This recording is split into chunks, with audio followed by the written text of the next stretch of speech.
Hello hi guys, welcome to my channel catchy creator. Allu சிரீஸோட ஆக்டிங்கில் உருவான மூவி தான் பட்டி. இந்த மூவியை போன August 2 தியேட்டர்ஸில் ரிலீஸ் பண்ணியிருந்தாங்க. இந்த மூவி தியேட்டர்ஸில் வெறும் தெலுங்கு லாங்குவேஜில் மட்டும்தான் ரிலீஸ் பண்ணியிருந்தாங்க. இப்போ இந்த மூவியோட ஓடிடி ஸ்ட்ரீமிங் டேட் அப்டேட்டும் கிடச்சிருக்கு. இந்த மூவியோட ஓடிடி ரைட்ஸ் யார் வாங்கியிருக்காங்கன்னு பார்த்தீங்கன்னா நெட்ஃப்ளிக்ஸ் தான் வாங்கியிருக்காங்க. இதை நெட்ஃப்ளிக்ஸ் அஃபிஷியலாகவே கன்ஃபார்ம் பண்ணியிருக்காங்க. இப்போ இந்த மூவியோட ஸ்ட்ரீமிங் டேட் எப்போ இருக்குன்னு சொல்லுவாங்கன்னு பார்த்தீங்கன்னா ஒரு August 30 வந்து இந்த மூவியை நெட்ஃப்ளிக்ஸில் ஸ்ட்ரீம் பண்ணுவாங்க.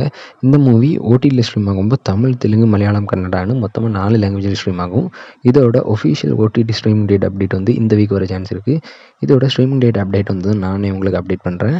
இன்னும் இந்த மாதிரி நிறைய நியூ ஓடிடி மூவிஸ் அப்டேட் பண்ணணும்னா மறக்காம நம்ம சேனலை சப்ஸ்கிரைப் பண்ணிவிடுங்க.